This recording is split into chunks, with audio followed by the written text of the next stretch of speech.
海底にはレアメタルや金などを含む熱水の鉱床があることが分かっていましたが、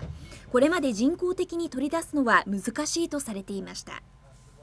今回、海洋研究開発機構は沖縄本島沖およそ1000メートルの海底で熱水の鉱床から鉱物を取り出すことに成功しました。